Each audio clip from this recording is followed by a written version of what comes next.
Graça e paz, meus irmãos. Vamos ouvir a mensagem da palavra do Senhor. Nós vamos pensar sobre o versículo 1 de Lucas 18.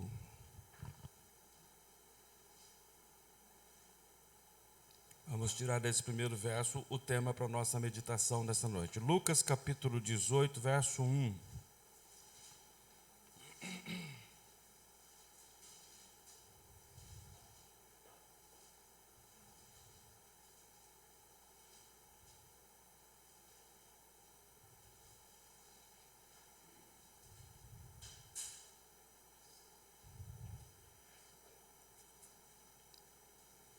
Diz assim: disse Jesus uma parábola sobre o dever de orar sempre e nunca esmorecer.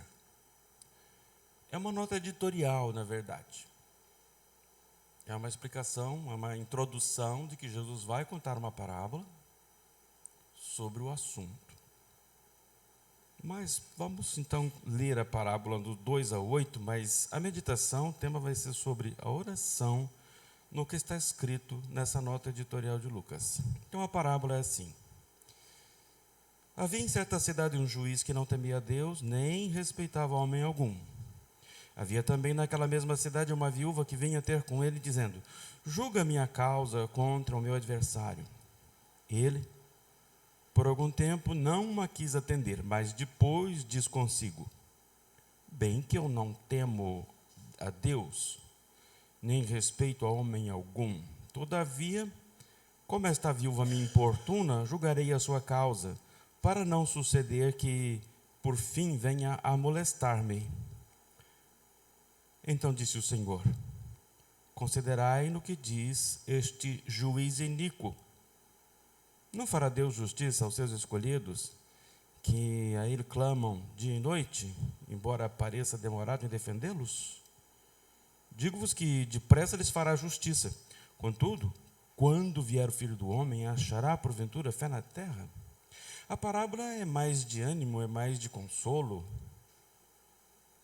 mas a introdução não. O verso 1 é um pouco mais sério. A parábola é a pretexto de falar que a oração é um dever, é sempre, e nós não devemos esmorecer.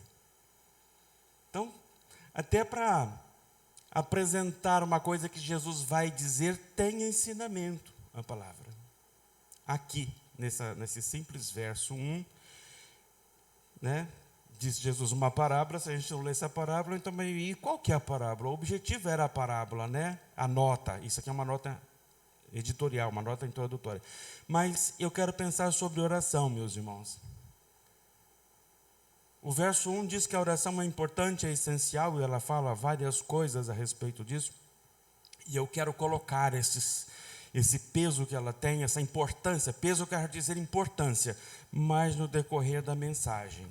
E aí explicar um pouco mais e fazer a igreja pensar, né, a respeito da oração. Uma coisa importante, Jesus disse que é uma coisa que é um dever, não é uma opção. É sempre, não é só o dia que a gente quer o que pode. E a gente nunca pode desanimar. Aqui já dá um sermão, mas eu não vou fazer um sermão dessa estrutura. Meu assunto é sobre oração de modo geral. Ela é importante, ela é necessária, ela é sempre. E eu quero dizer assim, que Jesus, quando estava falando isso para essas pessoas, as pessoas que ouviam sabiam o que era oração. Ele não precisava explicar o que era oração, porque elas sabiam. Os ouvintes que estavam ali ouvindo Jesus falar sabiam, mas então eu quero repassar para nós o que é oração. Muitas vezes as definições que são apresentadas no púlpito, na verdade eu quero dizer, nos púlpitos das igrejas presbiterianas, por exemplo, e nas outras também, às vezes fica aquela ideia: o que é orar? É falar com Deus. Quando a gente ensina que orar é falar com Deus, a gente colocou a oração na boca e nas palavras. Estritamente na boca e nas palavras. Abrir a boca e dizer palavras a título de oração, o crente acha que orou. Por quê? Ele aprendeu, erroneamente, que orar é falar com Deus. como a gente fala com as outras pessoas. Mas eu já expliquei bastante coisa, já repeti, e os irmãos vão me perdoar e saber que, para que alguma coisa fique na cabeça do crente, ela precisa ser repetida. Então, vocês vão me ouvir repetindo várias vezes. As coisas que eu já falei sobre oração, não. Hoje, extraordinariamente, não vou me repetir. Né? Mas vou repetir. Sobre a alma, coração, mente, então boca. Hoje eu quero dizer o seguinte: vamos pensar em oração, não só. Primeiro, a oração não está nos lábios, e nós entendemos e praticamos a oração só nos lábios, só na boca. Lábios e palavras, o que se escutar falou, não é um pouco mais profundo. Mas então eu quero colocar hoje de uma maneira de não dizer, ou dizer que orar não é falar com Deus. Mas acaba falando com Deus, mas não é isso de uma maneira simples. Então eu quero dizer que orar aqui é invocar o nome de Deus. Pastor, mudou pouca coisa. Mas quando a gente vai mais no profundo, a gente vai entender que invocar o nome de Deus quer dizer invocar. A palavra invocar, essas palavras engraçadas do português, então a gente precisa definir para entender o que está acontecendo. Invocar é simplesmente chamar. Invocar é chamar. Pastor, então invocar a Deus é chamar o nome dele, é chamar por ele. Isso, de uma maneira simples, é isso. Então orar é chamar solenemente. Você não chama como você chama seu irmão de sangue. Você não chama Deus como você chama seu filho, como você chama sua esposa, seu marido. Solenemente. Você tem que... agora é com Deus. E com Deus é diferente. Então é chamar solenemente o nome de Deus. Bom, isso eu consegui entender. Agora, você não faz isso de repente assim, todo-poderoso e tal. Não. Você entendeu? É com solenidade.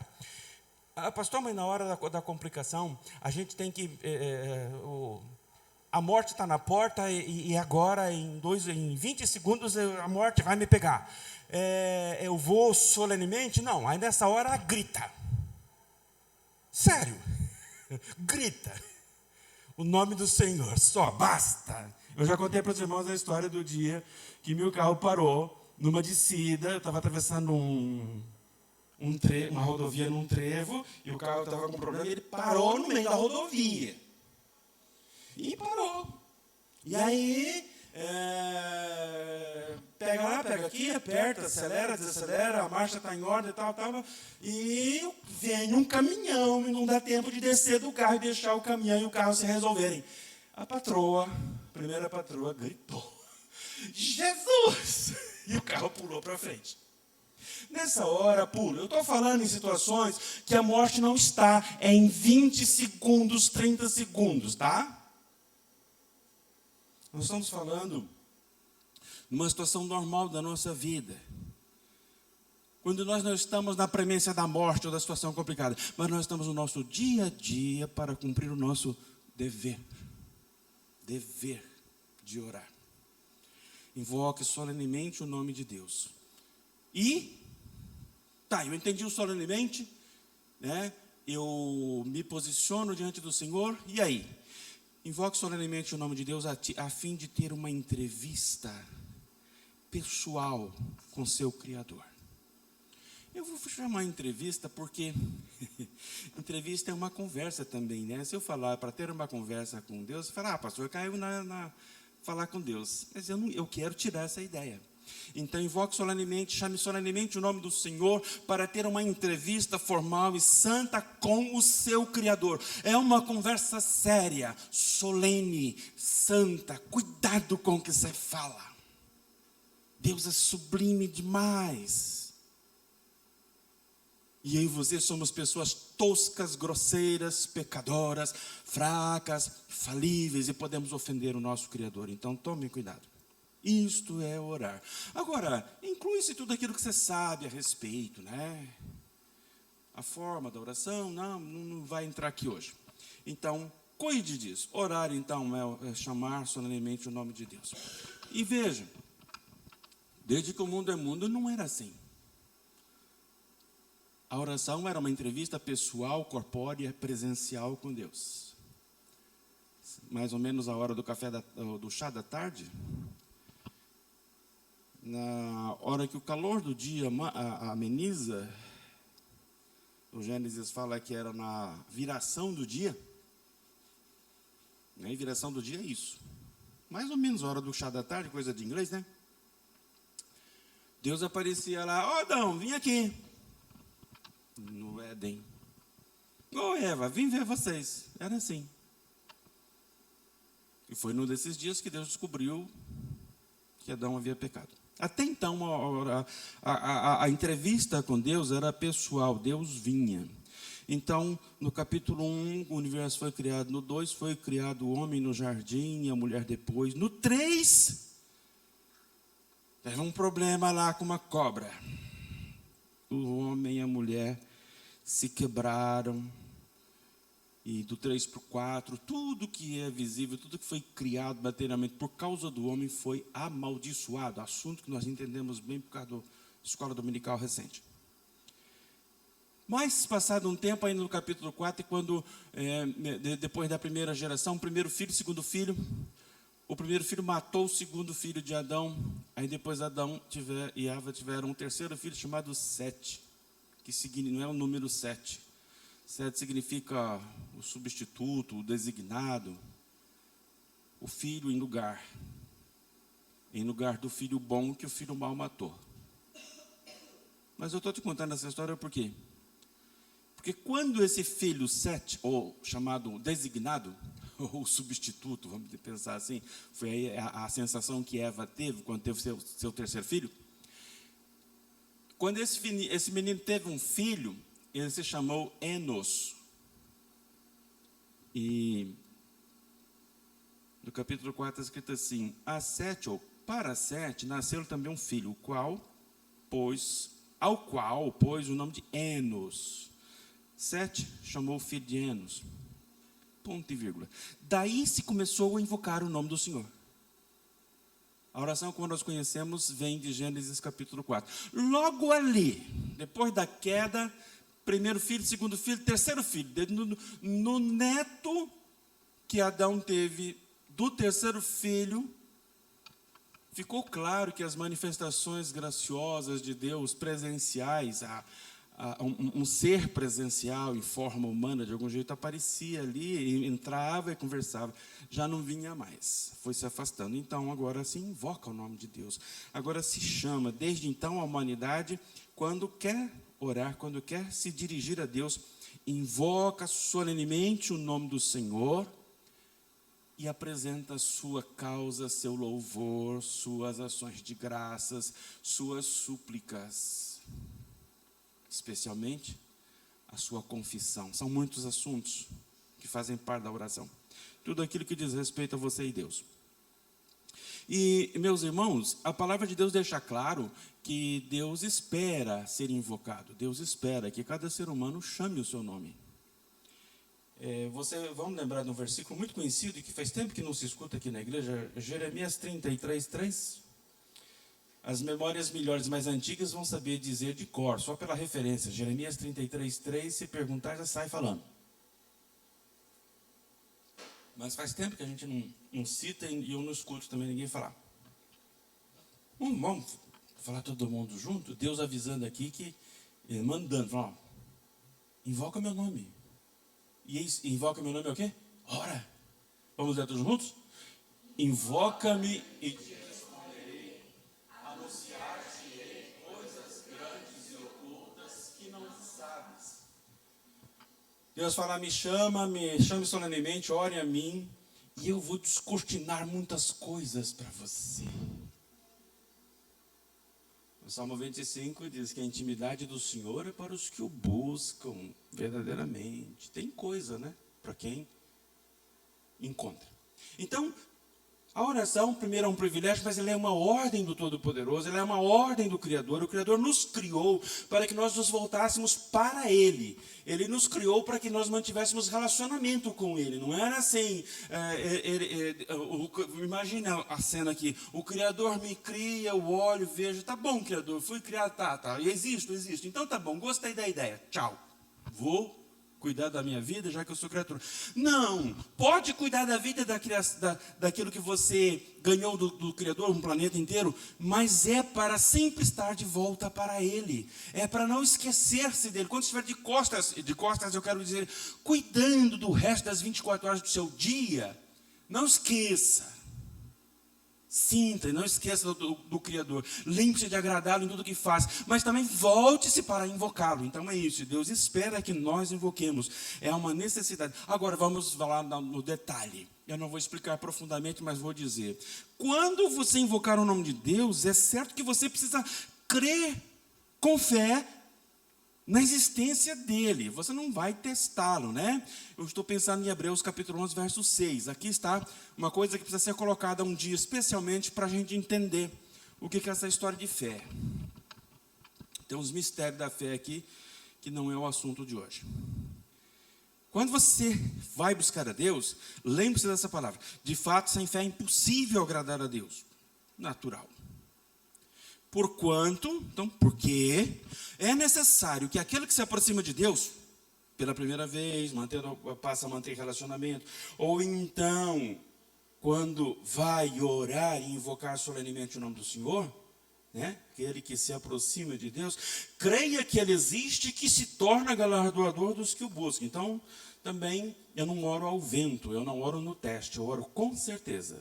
Então, quando vai orar, tenha estas certezas. Então, orar não é só e não é simplesmente falar com Deus. É uma coisa preparada, bem pensada, consciente e que usa o seu ser inteiro. Então, invocar solenemente o nome do Criador, ter uma entrevista sublime, exclusiva, intensa, e aí você precisa de silêncio, você precisa de paz visual, paz auditiva e paz corpórea. Não dá para orar ao Senhor com alguma coisa te cutucando. Não dá para orar ao Senhor com exclusividade se você estiver ouvindo alguma coisa que que te distraia.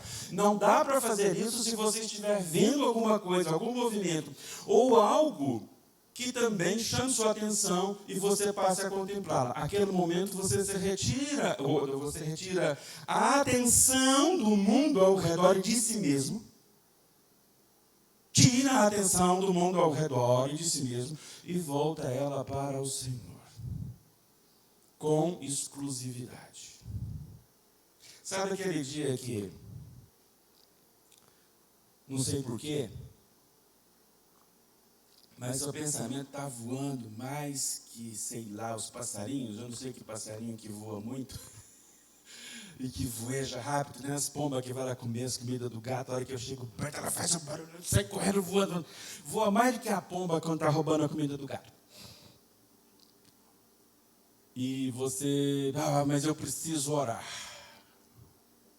E não vai. Tome cuidado para que nesse dia a sua oração acabe não sendo oração. Porque se você não conseguir se concentrar e chegar lá do jeito que precisa, Deus é mais valioso e mais poderoso do que a maior autoridade do planeta.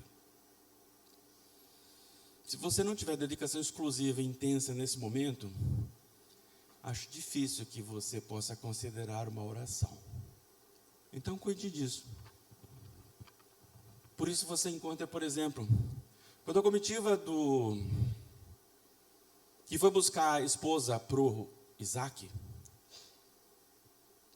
você se lembra o que o Gênesis diz que Isaac estava fazendo quando a comitiva se mostrou, se avistou, né? Chegou perto e ficou claro que era a comitiva?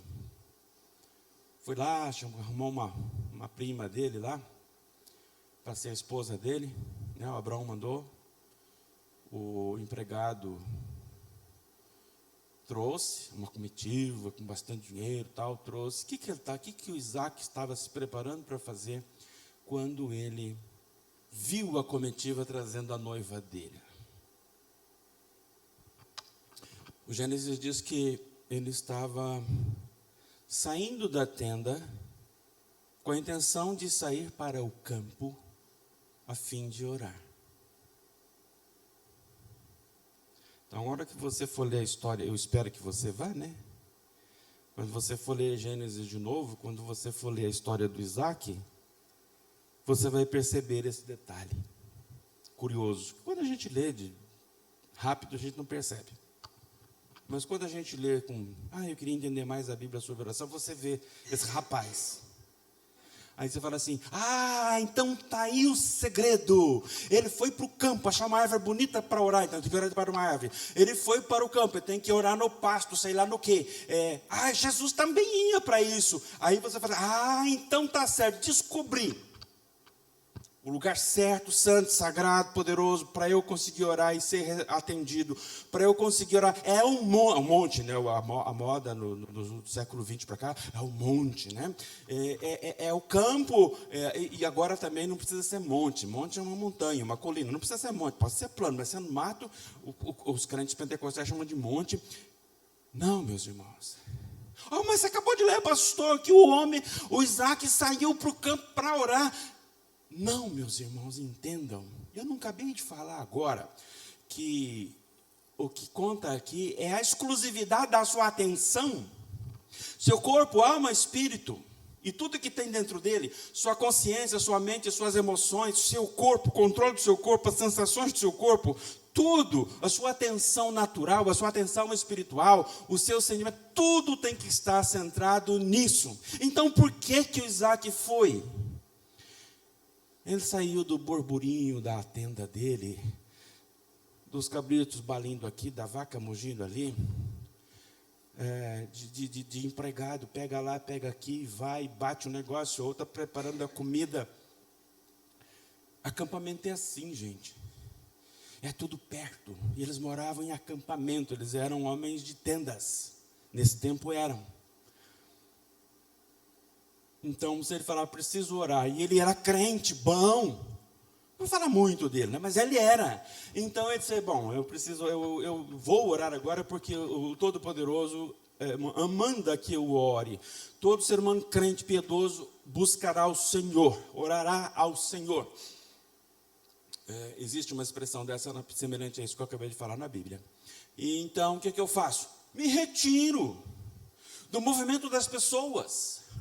Me retiro da barulheira dos empregados, tangendo gado, o outro separando ali, o outro arrumando milho, sei lá, para dar de comer aos bodes, né? Uma frase quase engraçada, os antigos entendem. E arrumando isso, para não ver a movimentação, então ele se separa.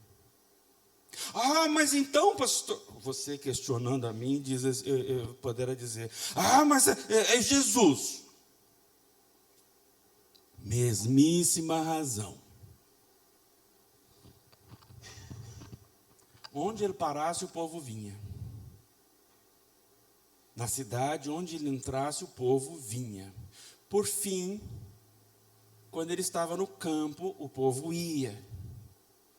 Então, de dia, ele não tinha condição de parar. Há situações do Evangelho que dizem que ele não conseguia parar para comer. Há um momento que os familiares dele vieram e disseram, vamos prender esse rapaz, Jesus, aí, porque ele está doido. Ele só pensa, chamaram ele de fanático, né? Ele só pensa nessa história de orar e ficar pregando. Ele não para comer, não dá mais atenção para a mãe dele, não dá mais atenção aos irmãos e às irmãs que ele tinha, e acabou, ele só fica nessa história de orar, curar um, ressuscitar o outro, e está maluco. Então, à noite todo mundo parava, né? Ele olhava para um lado, estava quieto, ele olhava para o outro, estava quieto. Ele ia procurar um canto para orar. Porque onde ele estivesse, se ele ficasse na cidade, os discípulos estavam lá. Então, ele precisava de muita oração, como humano que ele era, perfeito. E o humano perfeito precisa de oração também, viu? Jesus era humano perfeito e orou muito. A gente pensa que o humano perfeito não precisa muito de bajular Deus, só perfeito. É a imperfeição que faz essa ideia. E que não precisa orar muito. Precisa, aí precisa mais, tá? Ele era o humano perfeito e orava. Entenderam o que é o retirar-se de Jesus? Para lugares ermos ou desertos, ou Isaac saindo ao campo. Não é o campo que é sagrado. Aliás, o resto do Velho Testamento reclama e briga com Israel.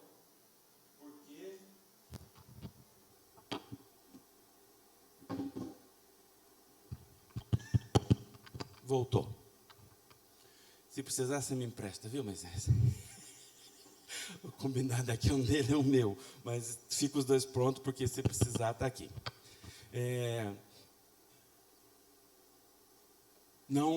A reclamação de Deus é que Israel gostava de uma árvore frondosa para fazer os ofícios religiosos deles.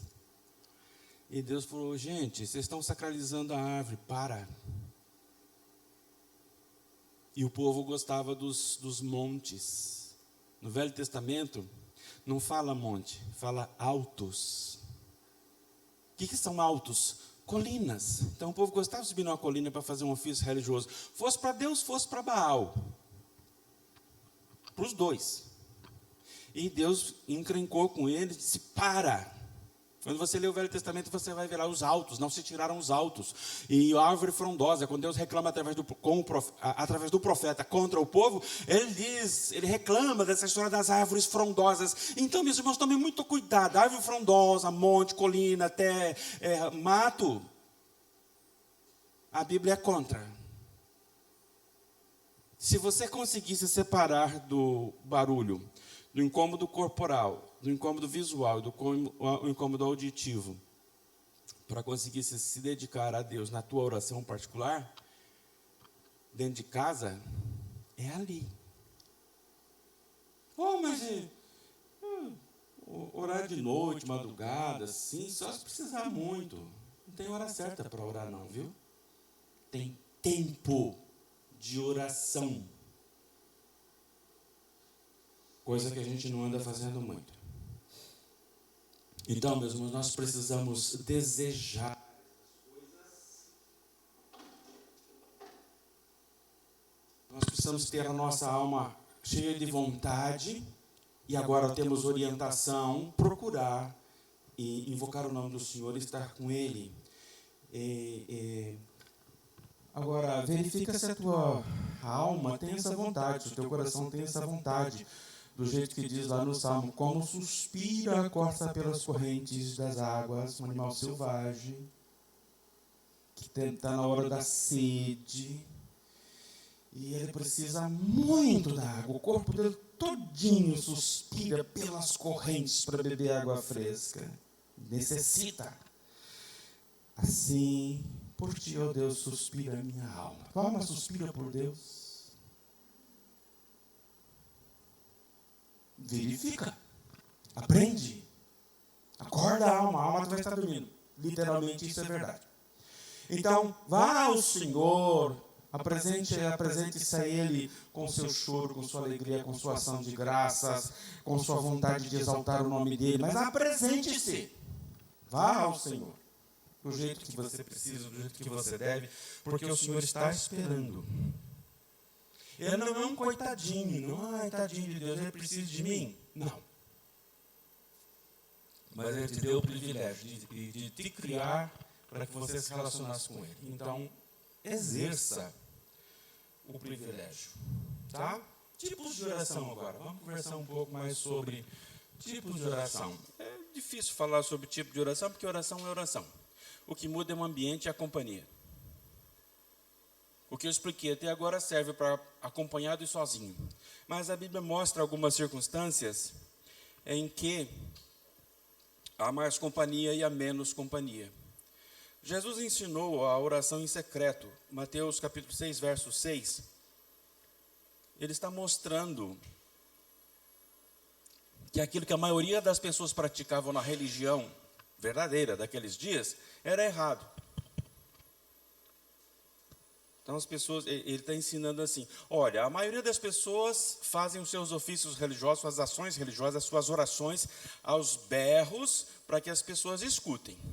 E capricham na oração para que as pessoas escutem e elogiem. Depois vai, bate no ombro, que oração bonita. Aí o outro vai lá e vai dar uma esmola. E ele faz questão de ficar num ponto que todo mundo pode, no lugar, no ângulo que todo mundo possa ver, e faz barulho. Sei lá, se sacode a sacolinha de moeda, alguma coisa ele faz. Jesus disse que essas pessoas tocam trombeta. O que está acontecendo? Tem uma trombeta tocando. É o fulano dando a moedinha da miséria dele para o pobre. Mas está mostrando que está dando a moedinha da miséria, né? A esmola. Então, Jesus está dizendo que essas ações estão erradas. Elas eram para ser religiosas e elas eram para ser feitas somente para Deus, por causa de Deus, de modo que só Deus precisava entender. Mas os homens entenderam que estas coisas, as coisas religiosas em Israel, no meio do povo de Deus, é importante. Como aqui. Tem umas coisas que todo mundo gostaria de fazer. Por quê? Porque é importante. Aos olhos dos homens, aos olhos de Deus nem tanto. Mas estou certo ou não estou? Todos gostariam, porque, se eu pudesse fazer isso também, porque todo mundo vê. Então nós não somos muito diferentes de Israel, não. E aí Jesus, então, pega os discípulos que conheciam a prática errada. Provavelmente imitavam a prática errada. Era o que se fazia. Era assim que eles aprenderam. Os antigos, a geração passada passou para eles desse jeito e continuou praticando, eles também aprenderam. Aí Jesus disse, gente, não é assim não. Aí ele fala para os discípulos, tu, porém, quando orares, entra no teu quarto e fechada a porta, orarás a teu pai que está em secreto. E teu pai, que te vê em secreto, te recompensará. Para aqueles dias, isso aí era um teste. Você quando você vai fazer o ato religioso da oração, você faz por causa de quem te vê? Para quem te vê? Ou para Deus? Como deveria ser? Lá no segredo do quarto, fala, mas não tem ninguém para me ver aqui, mas que oraçãozinha mais xoxa que eu vou fazer agora? Não tem plateia? O fariseu ficava doido. Ele falou, esse mestre está com implicância comigo, como de fato eles odiavam Jesus, né? Os judeus, de modo geral. E judeus, gente, era a maioria das pessoas que moravam por ali, viu? Tirando aqueles que andavam com Jesus ali. Era a maioria que fazia isso, era a maioria que não gostava, né? Um grande número. Os religiosos, nenhum gostava. A impressão minha está falhando também. Está novo? Então tá, vamos ficar com esse aqui. Na minha impressão parece que está. Aqui é um teste. Você vai entra no teu quarto, fechada a porta, só você, tua cama e Deus. A cama não conversa, então você e Deus. Orarás a teu pai, invocar o nome do Senhor solenemente, tem uma entrevista com ele. Ele que está em secreto, ninguém vê. Você não vê, mas pode sentir. E teu pai que vê, você secretamente longe da vista das pessoas te recompensará. Aqui então ele fala da oração privativa, oração sozinha, você e seu quarto, você e sua cama. Eu brinco às vezes com a dona Adélia, por causa de um episódio aqui na reunião de oração, né? Eu e meu tapetinho macio lá do meu quarto, né? Que é literal, está lá na minha cama. E vai buscar ao Senhor. Pastor, então acabou a oração particular? Não, isso aqui era só para corrigir o deslize, o erro, o exagero, o mal-entendido que se praticava naqueles dias. Pode orar do jeito que Jesus falou aqui, mas entenda, isso tem uma razão específica para aqueles dias. E é uma razão específica para nos ensinar que a oração interessa. Oração é você e o Todo-Poderoso. E isso vale também para o aspecto das pessoas que oram para as pessoas que estão ao seu redor, ou por causa das pessoas que estão ao seu redor, e por medo, cisma, ou achar que não sabe orar, ou sei lá o quê, prefere não orar perto das pessoas. Quem está determinando a sua oração é quem está ao redor. Você não se importa com Deus se você acerta ou se você erra. Mas o que a pessoa do lado pensa e acha, você se importa. Então ela é teu Deus. Quem mais se importar com, na sua opinião, quem mais se importar com a sua oração,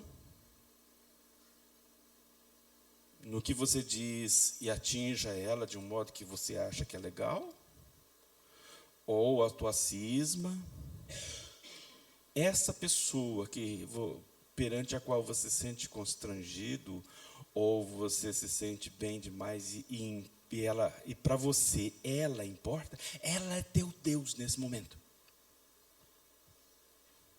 Ela é teu Deus. E não o Todo-Poderoso. Você percebeu que um grande número de orações que nós proferimos na vida não são para Deus? Deus olha, mas Deus vê. Deus sabe a intenção, Deus sabe os pensamentos, até do diabo Ele sabe. E dos perversos também. E os meus e os seus. Mas uma oração é uma coisa diferente. Ele disse, você disse alguma coisa a respeito de oração, mas não está registrado aqui não foi oração não, tá? Ele sabe, mas não foi, não teve comunhão, não teve ligação, tá? Ele sabe, mas não se ligou. Entenda que é diferente. Ele saber, entender, escutar, tudo é diferente dele te abraçar na hora de oração, de o Espírito Santo dar uma ligada com o teu Espírito lá, e se liga Jesus, e se liga o Pai, então, né? Você no Espírito, o Espírito em Jesus, Jesus em Deus, e tudo junto. É essa que é a oração. Quando não liga, Deus toma conhecimento do que aconteceu, mas não ligou. Entende? A oração não foi oração. Privativa, você, sozinho. Então, pode? Pode. É importante? Acho que sim, é necessário, é importante. Mas você pode também orar com outras pessoas da sua família em casa, que é uma oração particular também, uma oração privativa, né? Privativa ou particular, que não é pública, que não é com outras pessoas. Tem a que é só você, tem aquela que é com a família. Por exemplo, senta na mesa para comer. A crentalhada hoje andou esquecendo de que não se dá a primeira garfada antes da oração. Mas não se dá a primeira garfada antes da oração. 1 Timóteo capítulo 4, versos 3 a 5. O judeu senta na oração e fala a oração dele, não importa onde ele mora, que língua que ele fala. Normalmente ele vai dizer a oração dele em hebraico, né? 1 Timóteo 4, 3 a 5. É oração também. Dentro de casa. Só dentro de casa? Não, no restaurante também. É oração na mesa. Aí o crente que chega no restaurante e o Deus dele é o vizinho de mesa, ele vai ter uma oração constrangida. Aquela comida vai fazer mal, né? Porque ele não orou para Deus direito. Porque ele está preocupado com o vizinho de mesa. E naquele momento ele orou para o vizinho de mesa. Mas eu invoquei o nome de Deus. Mas está muito fajuto. Eu vou ler o trecho e depois vou explicar para vocês. Vamos fazer o seguinte, Nath, volta verso 2, mais um verso. Tá, vamos lá. Vamos ler o contexto todo, mas o contexto está do 3 ao 5. Presta atenção. Ora, o Espírito afirma expressamente que nos últimos dias, nos últimos tempos, alguns apostatarão da fé por obedecerem a espíritos enganadores e ensinos de demônios, pela hipocrisia dos que falam mentiras e que têm cauterizado a própria consciência, que proíbem casamento e exigem a abstinência de alimentos que Deus criou para serem recebidos com ações de graças pelos fiéis e por quantos conhecem plenamente a verdade. Pois tudo que Deus criou é bom, e recebido com ações de graças, nada é recusável. Por quê? Pela palavra de Deus e pela oração, é santificado. Você entendeu que coisa espetacular acontece na mesa do teu almoço, na mesa da tua janta, na mesa do teu café da manhã, é comida também. Na mesa do teu café da tarde, que também é alimento. Se você for crente. Pastor, mas eu sou crente. Mas esqueceu as práticas dos crentes. Então, eu vou ler esse versículo do 3 ao 5 do meu jeito aqui. Não precisa pôr não, Nath. Paulo está dizendo assim. Eu vou fazer remendos aqui com palavras minhas e palavras do Evangelho. Palavra do Paulo. Então, ele diz assim.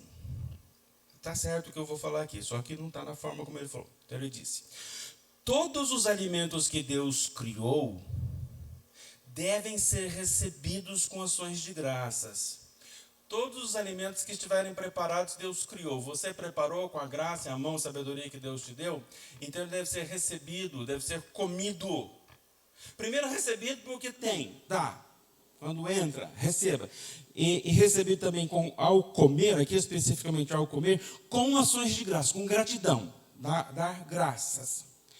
Com ações de graças pelos fiéis e por quantos conhecem plenamente a verdade. Pois tudo que Deus criou é bom e recebido com ações de graças, nada é recusável, porque pela palavra de Deus e pela oração é santificado. Entendeu? Então põe o costume aí. Ou volta ao costume aí. Vai comer. Antes de dar a primeira garfada, a boca está babando, ainda está salivando de fome e o cheiro da comida é muito bom. Graças a Deus. Porque pela palavra de Deus, pela palavra e pela oração, é santificado. Acredite, é um momento de oração em família. A minha ainda é oração particular, eu como sozinho. Eu e a minha família, eu mesmo sou minha família, sem lamentação, só fazendo uma piadinha da minha vida. Então, é uma oração em casa que precisa ser restaurada, que precisa ser colocada. Se não tem ainda, precisa ser incluída as ações de graças. Pastor, mas eu não sento na mesa. Então, eu como em pé mesmo. Então, para. Tudo bem, o lanche está na mão, mas segura lá. Oração primeiro. E depois, come. Todos os alimentos. Tudo que Deus criou é bom, mas é para ser recebido com ações de graças. Isto também é oração. Antigamente, antes do templo, a Páscoa era comemorada em família, com orações, leituras da palavra. E tem também uma coisa que a igreja perdeu há muito tempo, que é o culto doméstico. Um dia, sei lá, uma hora do dia, em que todo mundo para, todo mundo ora e lê um trecho da Bíblia, um pequeno ou grande, um versículo, mas lê. E ora um pelo outro, pela família, por todas as coisas. Não precisa ser uma reunião de oração que dure até a 4ª vigília da noite, não.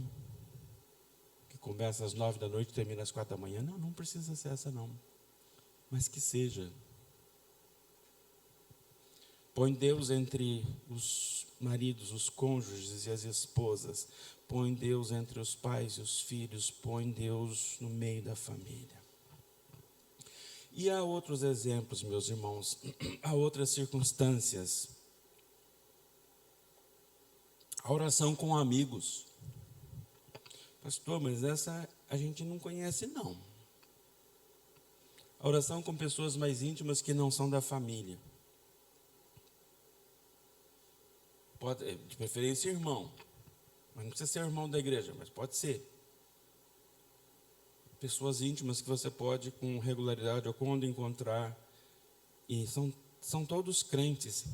E que podem fazer como Jesus fez, por exemplo, na noite lá do Getsemane. Ele catou os 10 e foi para o horto orar, como ele costumava ir. Pedro, Tiago e João ficou mais perto. Quando podia, ele orava junto com esses moços. Não era comum, mas quando podia, sim. Na oração sacerdotal registrada lá no capítulo 17 de João, eles estavam perto, eles estavam juntos, porque eles conseguiram registrar aquela oração de Jesus, porque eles escutaram. Então Jesus chamava os seus mais íntimos para orar. Eventualmente tinha. Então você eventualmente tem íntimos que possam orar. Mas agora eu quero ir para a oração pública, a oração da igreja. Quero pensar nessa possibilidade de orar. Então, primeiro vamos lembrar o seguinte, que todo templo cristão é uma casa de oração. Nós não costumamos falar templo, nós chamamos igreja, as paredes. Corretamente falando, tecnicamente falando, igreja é a agremiação dos crentes, é a assembleia dos crentes. Outro nome para assembleia é congregação. Então aqui nós estamos na congregação. O que é congregação? Ajuntamento do povo. Congregado, ajuntado. Agregado quer dizer perto um do outro. Então aqui nós temos uma congregação, um ajuntamento. Igreja é o povo. Aqui é templo, mas igreja. Toda igreja, todo templo é uma casa de oração, a exemplo do que está escrito no Velho Testamento. Quando Salomão fez a oração de consagração do templo, o primeiro templo construído foi sob a responsabilidade do rei Salomão. E coube a ele a oração de consagração. E ele disse uma oração maravilhosa, espetacular, que ele era muito crente, o começo da vida dele, o começo do ministério dele foi espetacular. E lá no meio da oração, ele disse umas coisas excepcionais.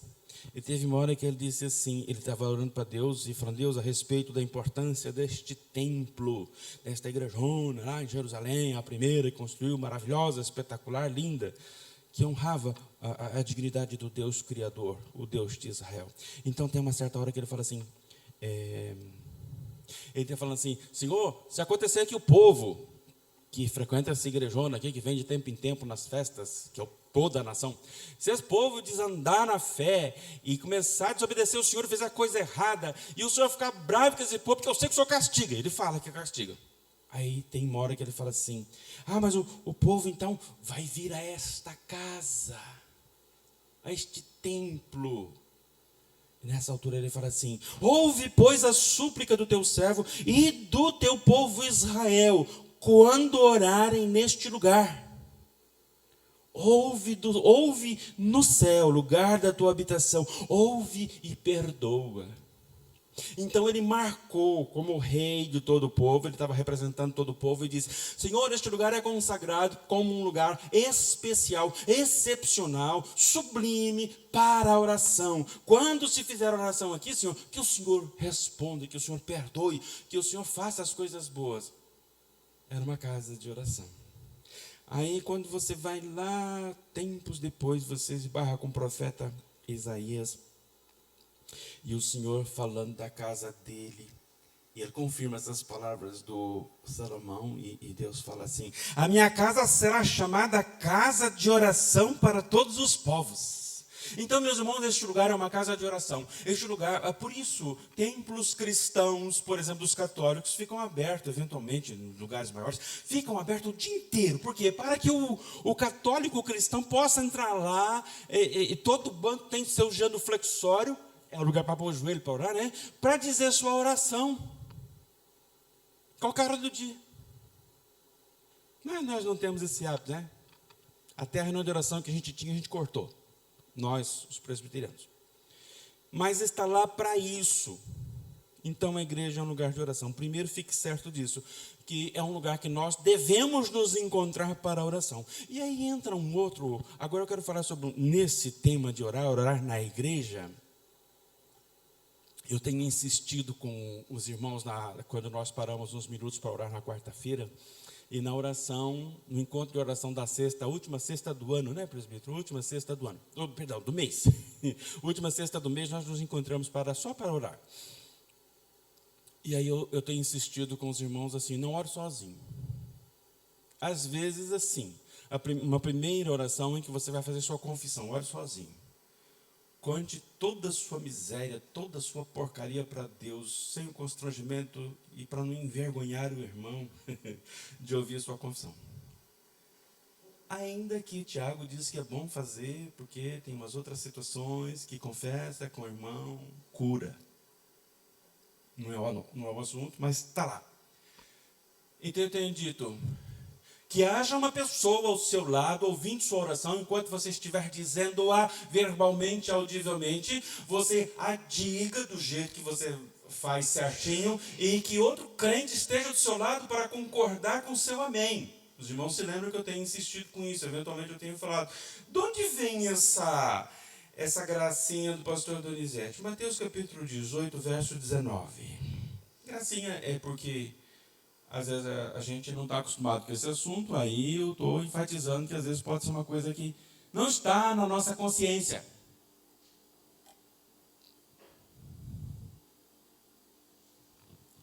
O mesmo Jesus, que no Mateus 6 diz, vai quieto você em secreto, em segredo. Você e tua cama, mas a cama não fala, você e Deus. O mesmo Senhor disse, quando há um grupo cristão, organizado, certo, de Deus, Ele também ensinou isso aqui.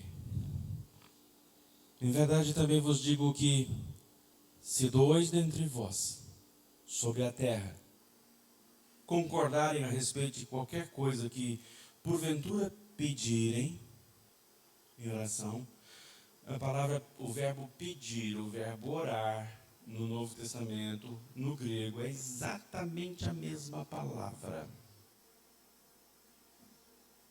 Orar, no grego, é pedir. Você vai orar a Deus, em grego você fala pedir a Deus. O filho pede o pão para o pai, é o mesmo verbo de orar. Por que importa eu explicar isso agora? Concordarem a respeito de qualquer coisa que porventura pedirem, orarem, ser-lhe-á concedida por meu Pai que está nos céus.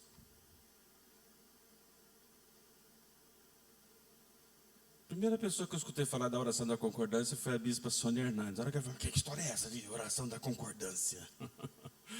E tudo que esse povo fala, a gente quebra o pau, fica bravo, né? Fica azedo. Isso. Os crentes tradicionais não sabiam desse negócio, não. Não praticava essas coisas, não. Mas está lá. Então, você imaginou o tamanho da pobreza e da pobreza da igreja, da pobreza espiritual, na pobreza de respostas de oração?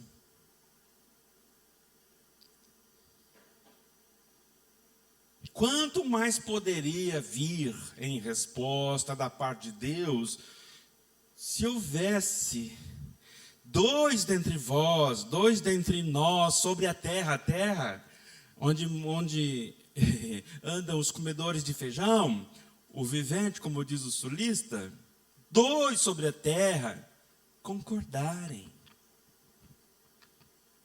É para isso que serve até o amém, para a oração do irmão. E não precisa ser a igreja inteira. Só você e mais um.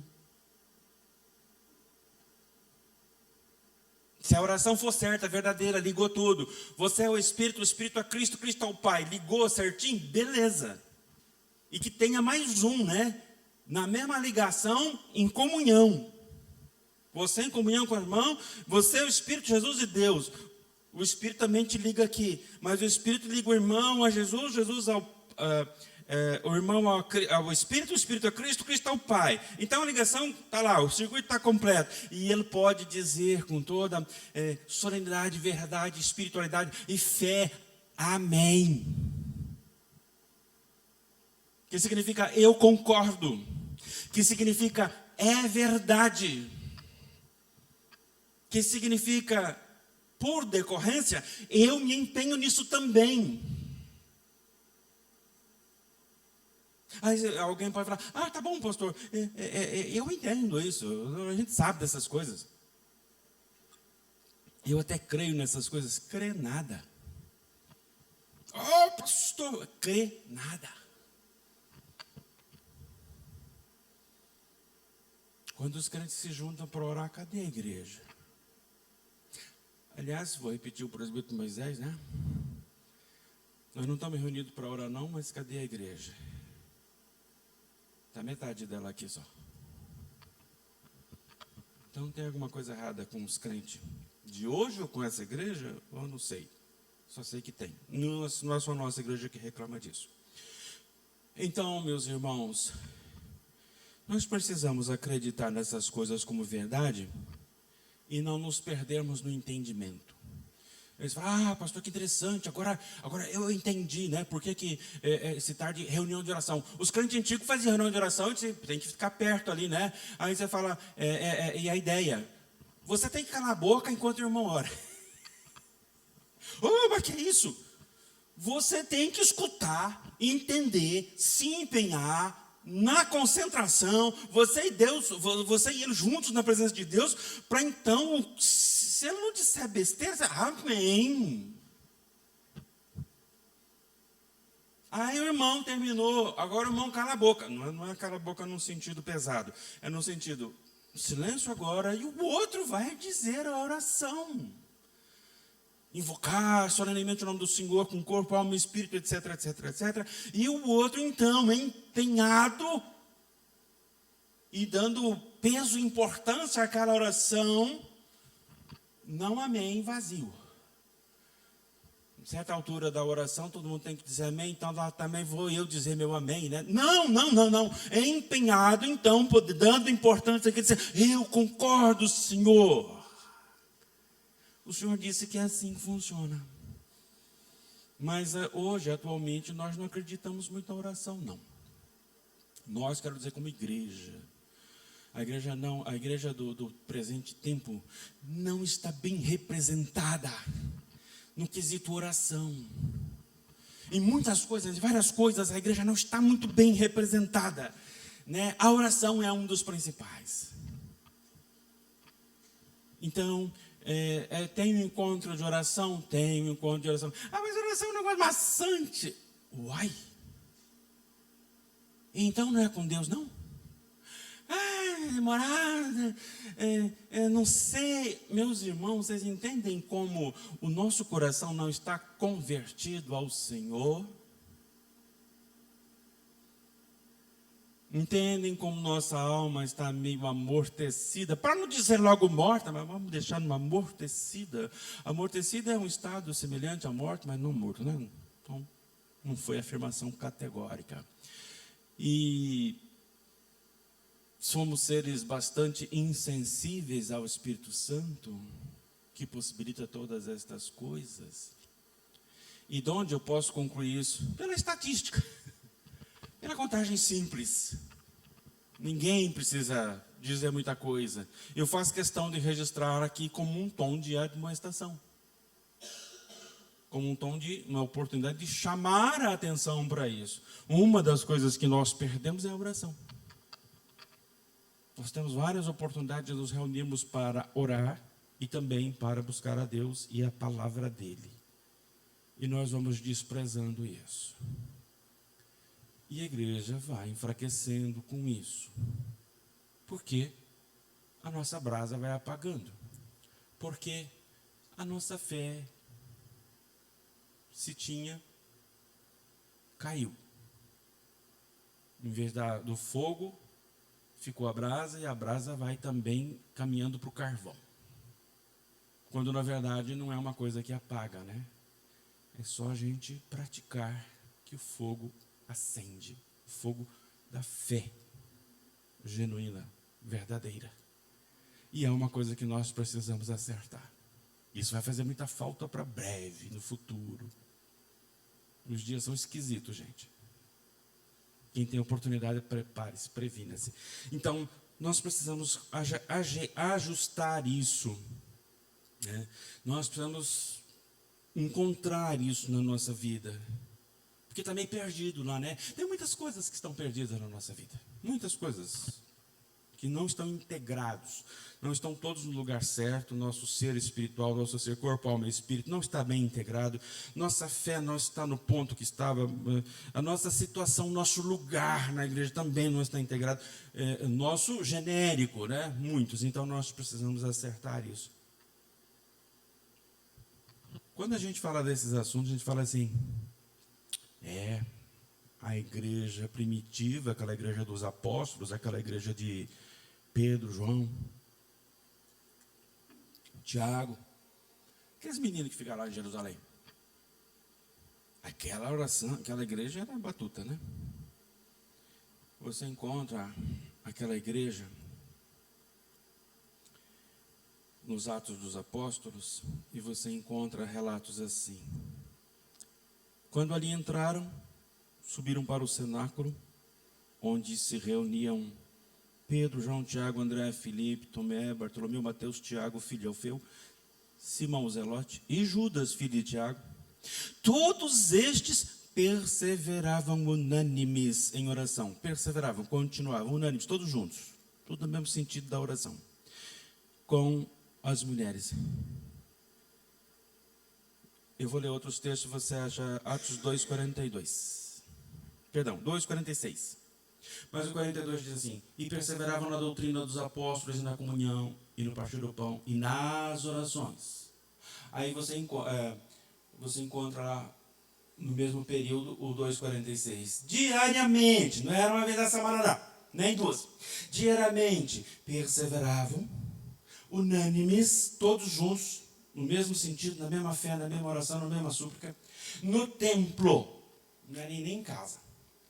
Partiam pão de casa em casa e tomavam as suas refeições com alegria e singeleza de coração. Interessa que diariamente perseveravam unânimes no templo. Então, meus irmãos, aquela igreja tinha umas coisas diferentes da nossa, né? A igreja do Pedro, Tiago, João ali. A oração. Começava com a oração. Então, meus irmãos, acredite na oração. Não acredite na oração. Acredite que a oração é um dever. Deus já chamou. Ele espera que você responda. Invoca-me. Buscai-me e vivei.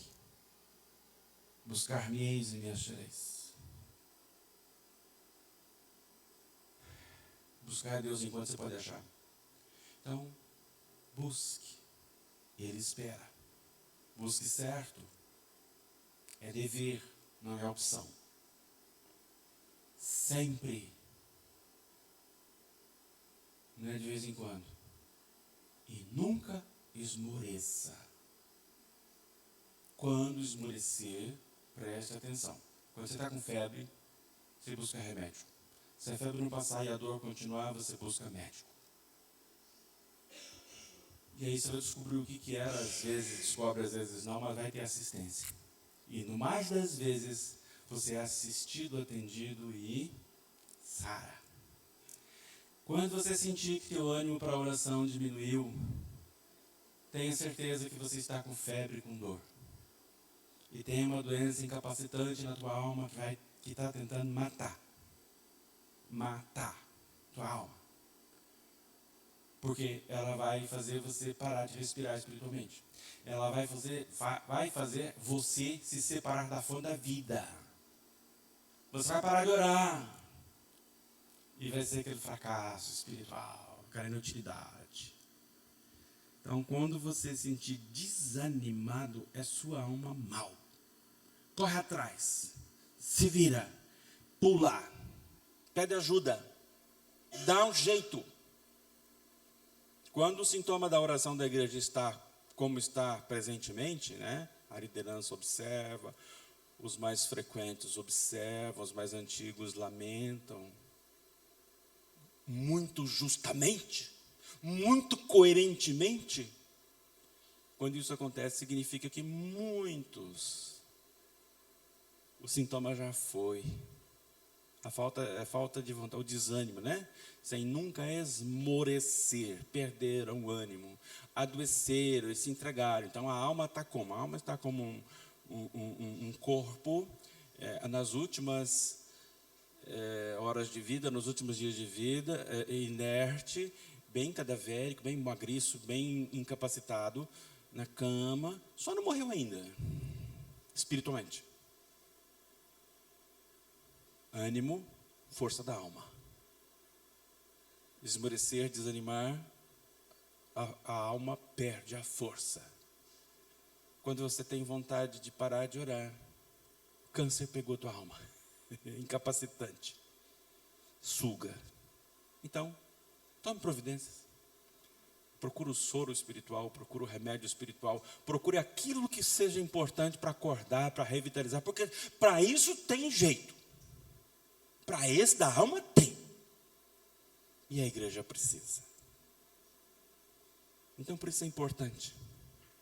Por isso Jesus disse que, e contou a história do juiz Inico, porque a oração é um dever, né? Sobre o dever de orar, sempre, e nunca esmorecer.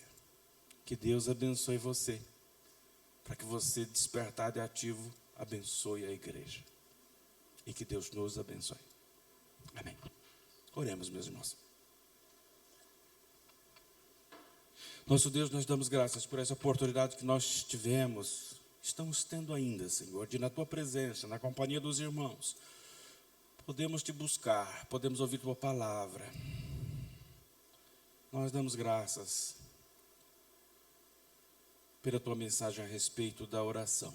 Pedimos que abençoe nossa memória, nosso entendimento, para que a verdade do Senhor esteja ali, no nosso ser, no nosso interior, e que nós não joguemos fora, mas nós nos apeguemos, e que isso crie raiz dentro de nós, e que isto seja verdade não só para a nossa mente, mas para o nosso coração e para as nossas ações, que se torne parte do nosso caráter, nosso Senhor, parte do nosso ser, e que nós possamos viver como crentes do Senhor, piedosos, praticantes da oração.